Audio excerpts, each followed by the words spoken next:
People who are serious know commitment is the aim and don't expect an announcement or newsletter to do anything more than point the way. But all too often a communication mechanism is selected without considering how the audience will respond to it. The graph demonstrates our intuition about this, that effective communications must be frequent and interactive, not passive.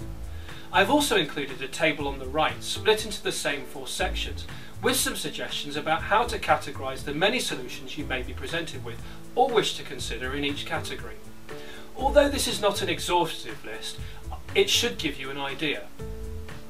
Note, the items in the awareness category tend to be one-off items like announcements.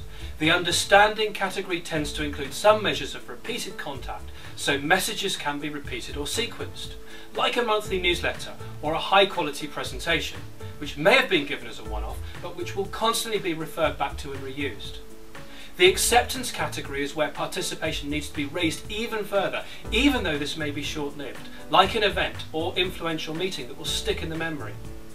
The commitment category is where a level of repeated participation is required. I don't believe we commit to do things, I believe we commit by actually doing them, and the act of doing is actually what separates theory from reality. Making a theoretical commitment to buy is not the same thing as actually buying something, as any finance director will tell you. Here it is mostly about relationship building. People have got to want to commit. They've got to like you and what you're asking them to commit to. That positive reinforcement builds loyalty, trust and future business, and it doesn't end with a sale or a change.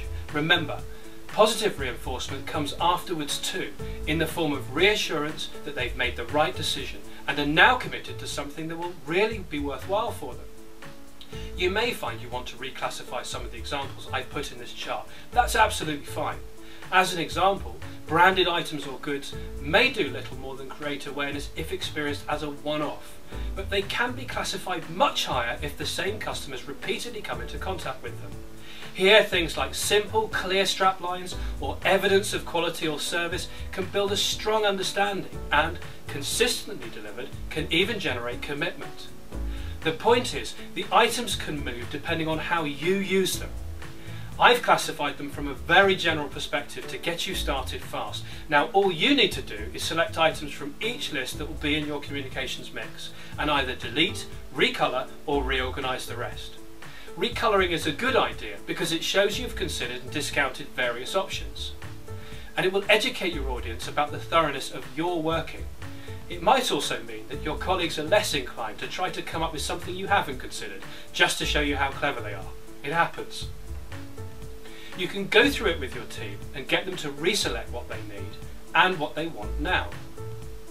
To help you think through which solutions will be appropriate for you, I've included my top 10 principles for communications, and you can refer to these in the completion notes. Use these 10 principles to guide your approach before assessing the priorities of your initiative and deciding the mix that is right for your communications plan.